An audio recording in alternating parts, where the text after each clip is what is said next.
सुप्रभात मित्रों, कैसे हो? आज की इस वीडियो में हम कहानी जानने वाले।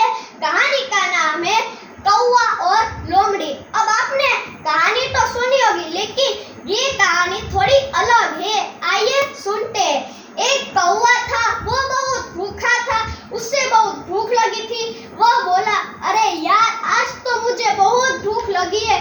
पेड़ों में भी फल सारे नहीं है और अब मुझे बाहर ढूंढना जाना पड़ेगा।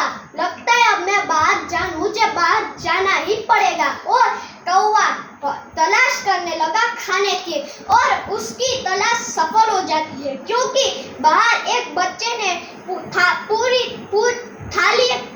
पूरी थाली थी, उसमें से रोटियां थी। उसने वो बाहर रखकर खुद अंदर चला गया। कौवे ने सोचा, यही सही मौका है, उसमें से एक रोटी उठाकर आराम से खाऊंगा। फिर कौवे ने उसमें से एक रोटी उठा ली और उसने सोचा, अब मैंने खाना तो ढूंढ लिया, लेकिन अब बैठकर खाऊं कहाँ?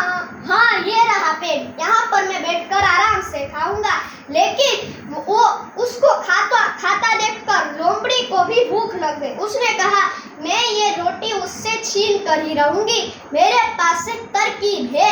फिर लोमड़ी कौवे के पास जाती है और बोली, कौवा भैया, ओ कौवा भैया, आप कितना मधुर गाते हो। आपकी आवाज सुने बड़े दिन हो गए, जरा फिर से सुनाओ।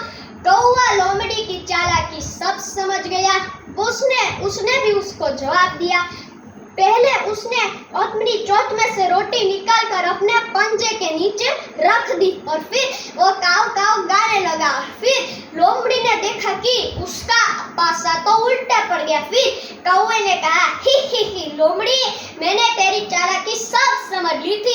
तू मेरे से रोटी छीनना चाहती थी ना, लेकिन मैं उस मूर्ख कौवे की तरह नहीं हूँ, समझी? चल जा यहाँ से। फिर लोमड़ी चलती बनी और फिर कौवे ने इस बार अपनी चालाकी से अपने खाने को बचा लिया और फिर अपनी झूठी शान में वो नहीं आई। तो इस कहानी से हमें यह सीख मिलती है कि कोई भी झूठी बातों में नहीं आना चाहिए, उसमें हमारा ही नुकसान होगा। धन्यवाद।